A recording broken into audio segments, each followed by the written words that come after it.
L'Afrique est mon continent et ma maison. Africa is my continent and my home. These were the words recently proclaimed by French President Emmanuel Macron, sparking waves of anger, frustration, and disbelief across Africa and among its allies worldwide. But what did he mean by this? Is it a claim of endearment, or a stark reminder that France may still view Africa as its backyard, a region it can influence, control, and profit from? I don't know about you, but I am in shock to hear Macron say this, as if the cry of Africans for France to let them alone fall on deaf ears. This is incredible. In today's video, we at Azizi Africa are diving deep into this shocking statement to uncover its implications, its historical roots, and what it reveals about France's view of its former colonies. For those of you passionate about African independence, Pan-Africanism, and the end of neo-colonial influence, this is a conversation that cuts straight to the heart of modern Africa's battle for true sovereignty. Macron made this surprising remark during a recent joint session of the Moroccan parliament. His speech, full of aspirations for closer Franco-Moroccan relations, highlighted France's intention to remain close to Africa.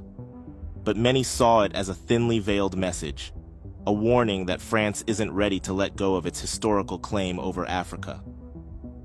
Africa is my continent and my home isn't just a phrase. It symbolizes a colonial relationship that, in Macron's words, seems everlasting. Think about this for a moment. While African countries have fought and struggled for decades to achieve political freedom and economic independence, Macron's words suggest a lingering, almost paternalistic view. It's as if he's saying, you might be independent, but don't forget who you belong to. But Africa is not France's home. Africa belongs to Africans. So why does Macron feel this sense of entitlement? Before we continue, just a gentle reminder to like and share our videos. Also, subscribe to the channel to stay informed on the latest African economic, political, and social developments, and explore how global geopolitics impact the continent. Now let's continue and let's break down Macron's words and how they reveal a deeply ingrained perception in the French political system, a perception that Africa's role is to be a provider, a loyal partner, or even a subordinate. In recent years, we've witnessed a powerful wave of resistance from former French colonies in Africa. Mali, Niger, and Burkina Faso, forming the Alliance of Sahel States, AES, are at the forefront of this pushback. They're not just calling for political independence, they're demanding complete economic freedom and control over their resources. These countries are actively taking steps to rid themselves of foreign control, especially from France. The AES has taken bold actions to dismantle the remnants of French influence. In Niger, for example, the government took control of its uranium industry, which for decades had been dominated by French companies. Uranium is one of the world's most valuable resources, and France's dependence on Niger's uranium is well documented. It's essential for France's nuclear power supply. By reclaiming its uranium industry, Niger sent a clear message. Africa will no longer allow its resources to be siphoned off without fair compensation. Meanwhile, in Burkina Faso, President Ibrahim Traoré has made similar strides, taking control of local industries that were once dominated by foreign corporations. Traoré's administration has also established policies that redirect revenue from resource extraction directly into local development projects, benefiting the people instead of foreign shareholders. And let's not forget Mali.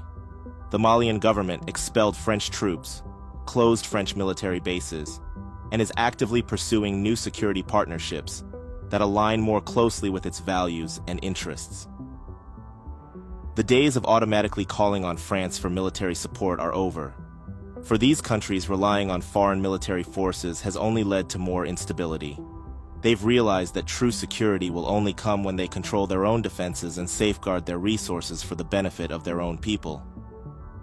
So, the question remains, why does France, and specifically Macron, find it so difficult to accept Africa's newfound determination to stand alone?